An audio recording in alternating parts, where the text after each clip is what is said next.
Hello, everybody. My name is Joe Fowler, and we're here to debate this topic. Before we continue, I want you to read the context slide below. That way, it will give you the understanding and the intuition pump for this debate.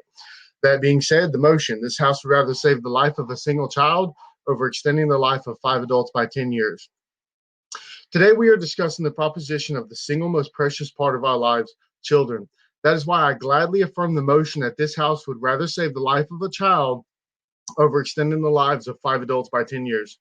What is this debate about? The necessary preconditions.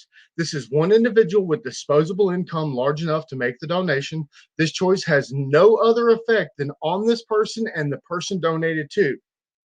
So what this is about maximizing allocation of resources based on principles. What this world looks like, we are going to assume the best possible outcome on both sides within reason. So we need a context bump from the con about how this affects that person. Children will have their lives saved to grow up to be adults, hitting the average age of the nation, and adults will be given 10 years of life. The metrics here would be the better world comparison, and the weighing mechanism of the better world comparison is facilitated by 3 metrics: quality of life, utility of maximization, and innocence with a new start. First metric: what is the purpose of life? It is obviously something more than just existing. There is a telos imperative imbued in every person. There are constraints on the living, where life is not worth living. This is a central tenet to most philosophies today, that life is not worth living because the conditions are worse than the current gain. But it is simply not true now and not in the future. Life is worth living. Think of the Buddhist mantra: life is suffering. Suffering is real and inescapable. So what do we do about it? It is the find of mode of being such that the constraints of suffering are no longer relevant. This is only found on my side of the house with children who are able to grow and experience versus adults who are living and are still constrained by their knowing doom in 10 years and inability to manipulate the world around them because of their ongoing sickness that is in remission that they will have to attend through therapy or some other cause. Secondly, this world is getting easier and better. According to the World Bank, 1.9 billion people, or 37.1% of the global population, lived on less than $1.90 in 1990, compared to a projected 702 million in 2015. That's a 74.1% decline in 25 years. The average life expectancy of a child born in Africa, which is the predominant place of this discussion, is roughly 72 years of age. That's from Statista. Intuition pump here is that this is what the world's going to look like. Going off current trends, it's going to be better for these children and will grow as a rapid rate as catch-up effects come through. Okay, so I chose this topic because we do have so much in America, and it's important to consider how to make the best of what we have. I hope this discussion sparks further discussion, which is key to helping others who are less fortunate. And I oppose the motion. So a little bit of framing, as Joe said, we're talking about a single individual with the best allocation of $1,000. You, the judge, the observer, are that individual. Make your decision based that using the arguments in the round. So my first argument is that the weighing mechanism ought to be related to societal benefit, because people do not live in a vacuum, just separate from each other. Each person has a certain sphere of influence that furthers society, and we should be looking at the ramifications that a certain person has on the rest of society. So my second argument and my main argument is that the consequences are far worse that would occur from the death of an adult versus the death of a child. We have to take into account that this motion is being set in developing countries, as the content slide is largely relating to. We have to understand that specifically in developing countries, adults often have many kids, for instance, because of the lack of contraceptives or other reasons as well, which means that if a parent dies earlier, these leaves many children without a parent. There are 2 major implications to this. The first impact is that this family loses a major source of income because the parent dies earlier, and the children might die or might starve because of the lack of this major source of income. But the second main impact is if this doesn't occur, these children would be forced to work, and in some of these harsh conditions, in a state in which I would say, and Joe would probably agree with, that they should not have to undergo these kinds of brutal conditions as they are a child. There are certain things that they should be able to do, like learn, etc. Even if the person is not a parent, you have to understand that people do play a big role in society. That's especially in developing countries, it's a lot of interconnectedness. So even if this person is not a parent, they're a teacher, they're a mentor. And if that person dies earlier, they're gone for 30 to 40 years. There's also future projects that those adults may have, but they are going to be cut short because of their time taken out.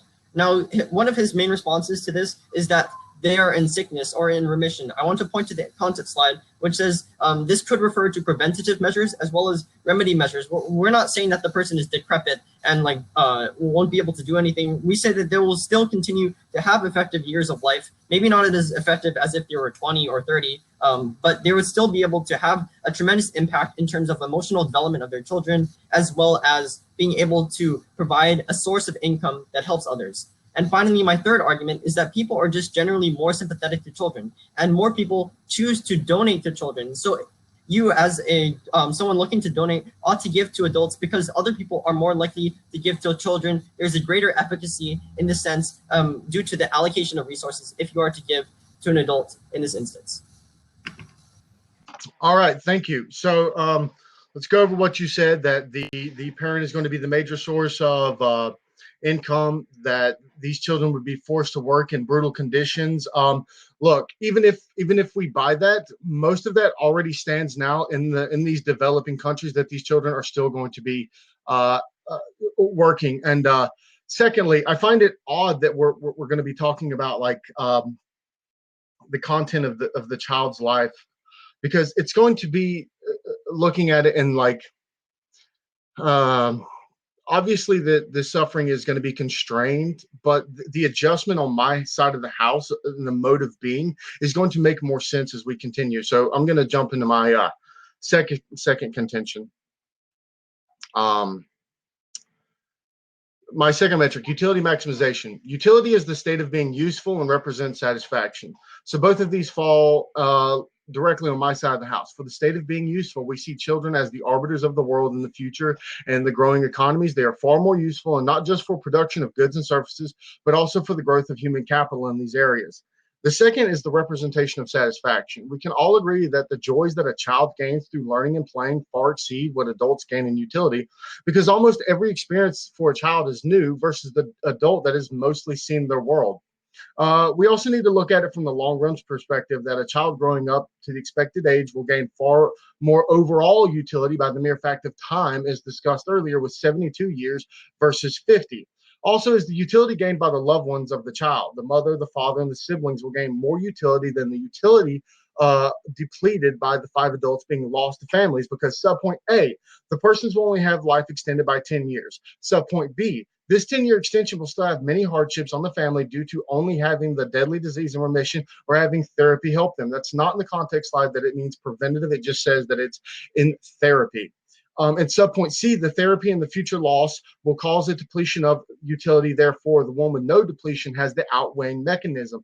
Because if you're told that you have 10 years of life left to live, you've got 2 options. You're going to go out and like, I'm going to have a ball and make the best of it. And then you'll take upon some of this nihilistic, incoherent ideas that, you know, you are the center and you must maximize utility. And that utility maximization is only going to benefit you, right? And then the second, you go into deep state depression because you have the impending doom. Neither of those are utility maximizing for the grand outlook, whether it's the aggregate or whether it's the family. That is why I say that you should give the single child that money. With that, I'm gonna pass the mic. Okay, on that argument about it being more useful, again, my goal here is to show that children will be better off on my side of the house, as well as the overall quality of life will be better.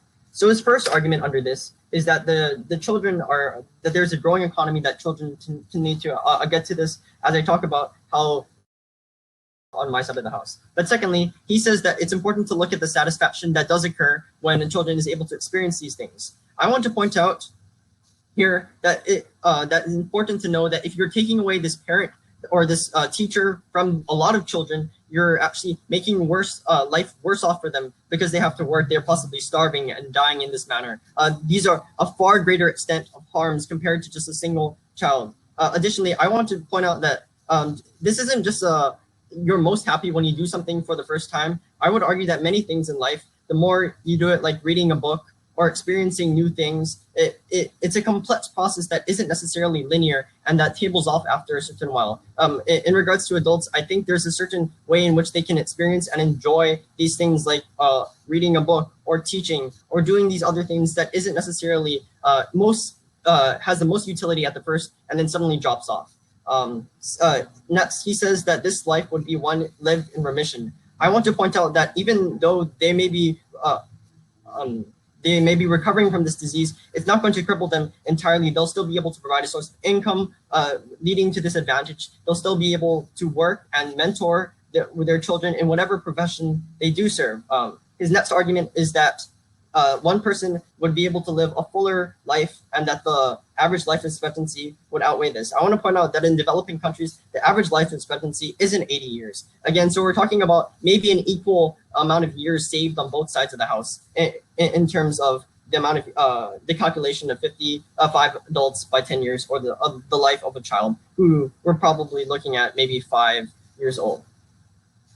Next, I want to point out that 5 adults have a much greater impact than a single child, because you have to consider that these adults could be living in 5 different neighborhoods and being able to impact the lives of many children, hundreds of children, because of the ones that they teach, the ones that they mentor, the ones in extended families. And thus, this is the reason why you ought to cover the lives of 5 adults by 10 years. All right, so before I go into any rebuttals, I'm going to finish off with my last metric that I want everybody to think of, because I think this is the most important metric: innocence with a new start. The notion of innocent refers to children's simplicity, their lack of knowledge, and their purity not yet spoiled by mundane affairs, right?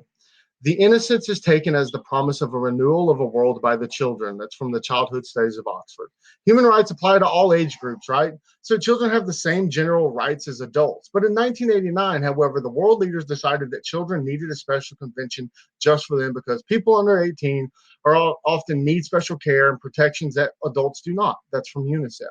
Why does this matter? Because obviously we see similar reality in our culture. The one that is making the decision that children have the higher moral value. This is due to innocence and that they have the future in their hands, thus concluding that children should be the priority here. Intuition pump, right? Imagine yourself as a firefighter. You run into a building on fire. You see 5 wounded men who may or may not make it upon getting them out, or a child who will die if you do not save them, but so far is not harmed. The obvious triage choice is the child, but the moral structure also pulls us to the child. Whether it's the moral obligation or the biological imperative to protect children, what is true is that the child will be picked in almost every possible manner. So this really is an unnegable topic, and I'm proud to affirm this motion. And next, he wants to say that children garner more sympathy and that they will get more, right? But we're not talking about that. We're talking about the moral obligation on this one individual, right?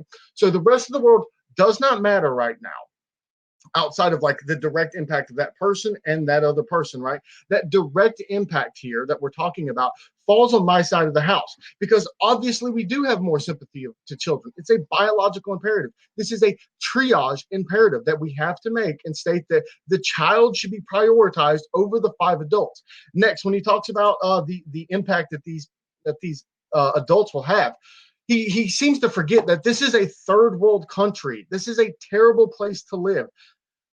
Like they're just extending misery to 10 years, whereas even if you give it that, we'll extend misery to 20 or 30 years on my side. But after that, this catch-up effect that I brought into earlier will begin to take hold, and we'll see that it will be maximized in the long run, because that's what matters here. Is when we look at it in the long run, that utility maximization falls on my side of the house. And then he wants to point to the weighing mechanism as the sphere of influence. Let's go back to like what has a bigger sphere of influence? Is it 5 adults? Possibly. But let's think of the direct impact of influence, right? If you lose a child, like that's awful, right? And if we could stop that from happening, we can make this place a much better. Okay, so let's first begin on the argument where he talks about innocence and a new start. I want to children under my side of the house would be forced to work because their parents have died earlier than expected when they were very young, and thus they have to take this burden onto themselves. And thus you should turn this argument against them, because this new start actually becomes one in which the child has to work or the child may be suffering because of a lack of food, a lack of income. Secondly, he says that the child is going to be picked in every manner, and this goes exactly with my case. Yes, we're talking about a single individual and what a single individual ought to do. But what still matters in this decision-making calculus is the need of a certain outcome to occur, or the amount of resources that are currently being allocated to certain measures.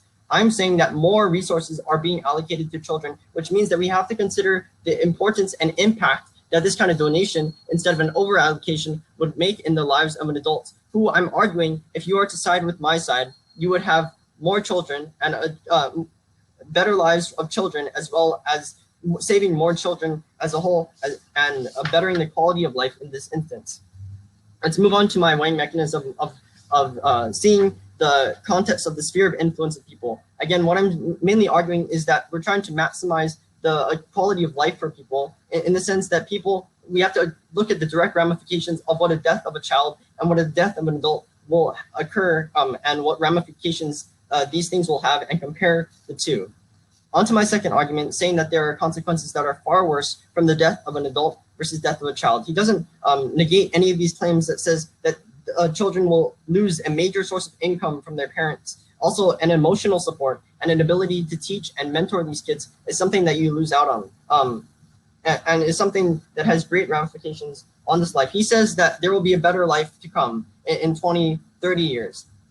I want to point out that if these parents aren't there for their children, or these teachers aren't there, the children will not be well equipped, and they will have to experience more of this heartache and suffering. And perhaps the adults are working on different projects or ways in which they're trying to better their community. I know this is a third world country, but there are still measures and ways in which this is trying to occur, better the economy or better the society at large. And if these projects are cut short, it's something that is stopped that can help to prevent future growth.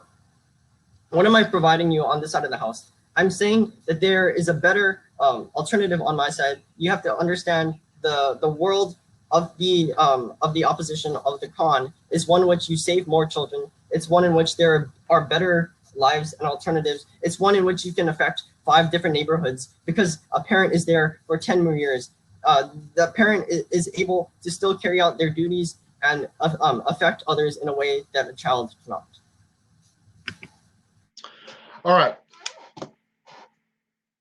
So let's think about the logic that he's using here. He's trying to do a very big emotional pull about the parent and the child and the income. And like, I understand, right? But like, obviously we're talking about a world that we can work with and a metric that we can have. And I think that there are mechanisms in place in these areas that if you do lose a parent, obviously you're going to be a little bit worse off, but there are mechanisms in place that can help these children, and through that we can say, through the grander scale of what's going to happen, will help deal with that. And then to the weighing mechanism, let's go back to my weighing mechanism, right? My weighing mechanism is a comparative better world, right? He's not giving you a better world. He's saying that the sphere of influence, or that 5 neighborhoods are going to be greatly affected. But I'm not going to tell you that, well, hey, this kid that I saved is going to be Einstein, because that would just be ridiculous. I don't know the full context. I'm just giving you the moral argument because I can't know the future.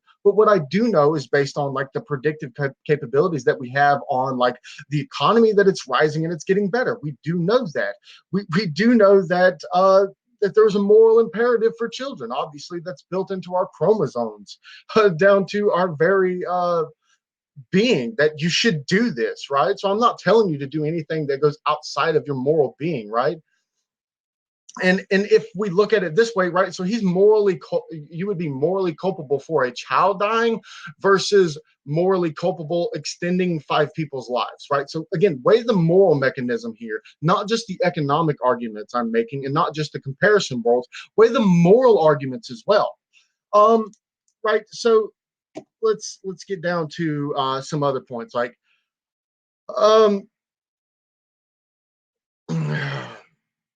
one thing to talk about is, right, so he's saying that this problem that we're dealing with is the singular issue, right, that he would have the bigger impact. But obviously, if we wanted to care about the biggest impact, this would cost tens of millions of dollars. And if we extended it to that, then it would fall on my side.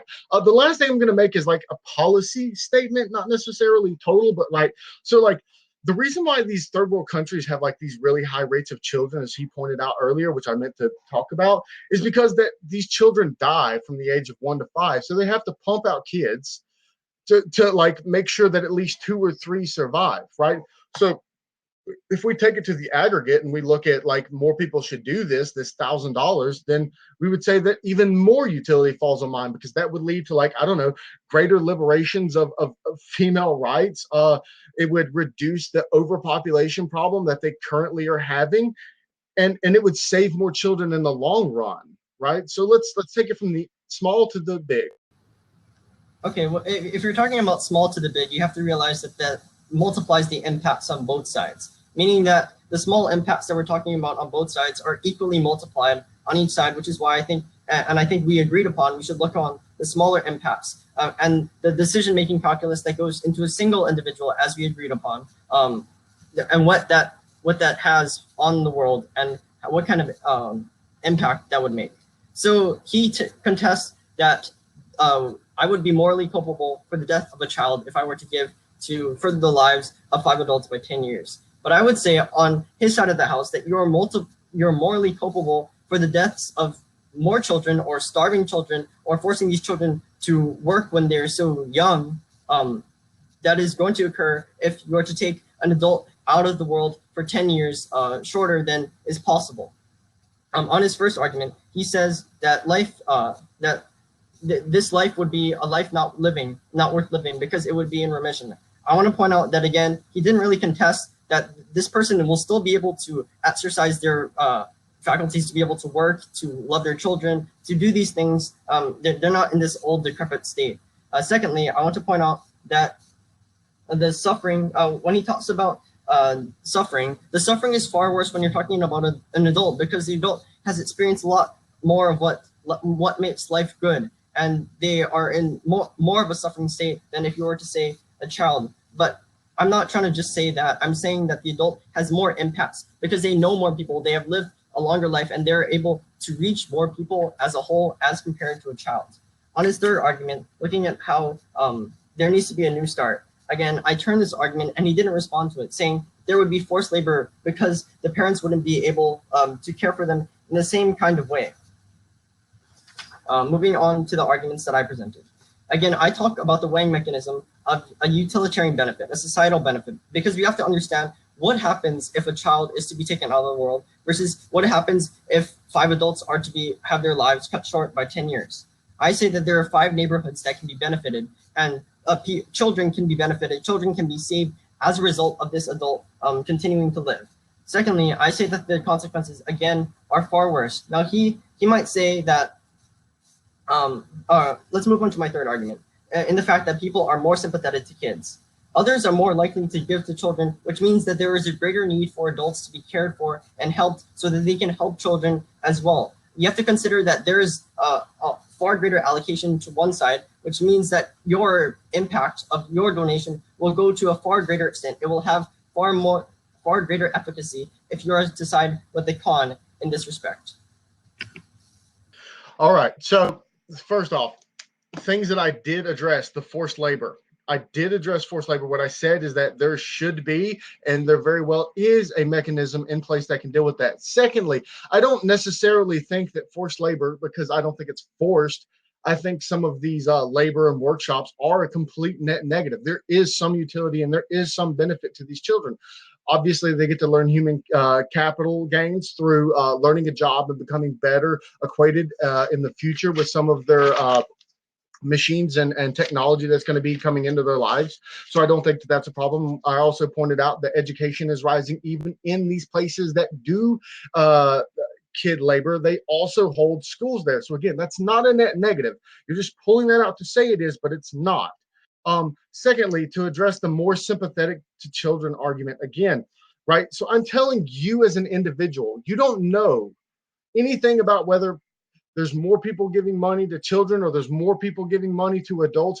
What we do know is that you have a choice to make an impact on a child or on 5 adults. And he likes to say that cutting their lives short. It's not cutting their lives. You're extending their lives. It's not that their lives are cut short, it's that you're giving them an extension. That's a significant difference when we think about it this way, because context here plays a big part, right? And again, he said that I didn't address the idea of like whether or not this would be better for the adult's life, right? So like what can the adult do? Like just like think about like what this therapy could be like okay, they're not bedridden, but they're still dealing with this illness most of the time. And I pointed this out earlier that they're going to be having some either two ideas which he never addressed is one that they're going to have the nihilistic utility maximization for self and self only, or that they're going to have the moral, or they're going to have the like existential dread of like 10 years I'm going to die. And that's awful to deal with. So all of those experiences that you're saying that are gained by this, obviously that's a major problem for this person, right? So I have my last 45 seconds, so I want to run down what I said and why you should vote for this house, right? So I gave you a frame, and I want you to think through this frame the whole time as I read this next. What is the meaning and purpose of life? Why does that fall on mine?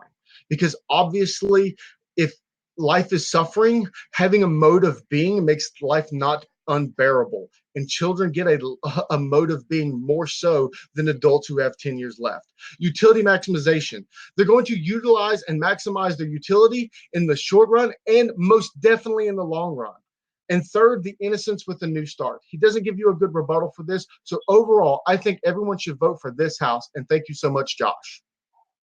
Okay, let's quickly deal with his three arguments about the world that he wants to look at and the three weighing mechanisms that he proposes. So the first is looking at the one of like quality of life and a life being worth living. He says that people will be living in this nihilistic state. I have to point out that maybe these treatments are given in the middle of the life and they're extended more, and then the person dies of old age. It's not super specific on how this is occurring. I would say that, again, this person, everyone knows that they're going to die. So you don't know exactly when you're going to die when these people get the medicine. It's not like a clock is ticking down. But what I'm arguing is that people do have 10 more years of life in which they can still enjoy things and give meaning to other people as well, to impact those around them. So this isn't the case. Secondly, he says that there will be greater utility maximization because there will be a better world in the future. What I'm trying to say is that if you take an adult out of the world, if you take, if 5 adults aren't there for 10 more years, and for these children in the roles of teachers or mentoring or helping them in other capacities, I'm saying that that's harming the children in those regards, which makes growth and economic growth going to be slower as you're taking people out of the workforce, as you're harming them in the long run as well. Yes, it'll get better in the long term because of the overall growth trend. However, I'm saying that the impact that you're doing to hurting these children will actually lead to a negative output in the long term. Third, he says that there is innocence with a new start. Again, I turn this argument by showing the example of forced labor and how this would harm the children. He says that there's a benefit to this and how they learn to work. But if you're 5, if you're 6, if you're 7, if you have experience, you're a parent dying and you cannot do enough to feed yourself, that's one in which the child is starving, or one in which the person is having a suffering life in which they're so young, they're so innocent, and which they should, in that regard, I'm saving more children on my side of the house because an adult has a far greater impact on others than a mere child. Let's move on to the 3 arguments that I posed in this debate. So the first is looking to a weighing mechanism of utility or societal benefit. I think this is largely related to his benefit, looking at what is maximizing the utility, how can people have better lives, what would obtain this. So then I bring you my main bulk of my argument, looking at the consequences. What does it look like if a child is to die when they're young, or when an adult is to die 10 years earlier than they would have died?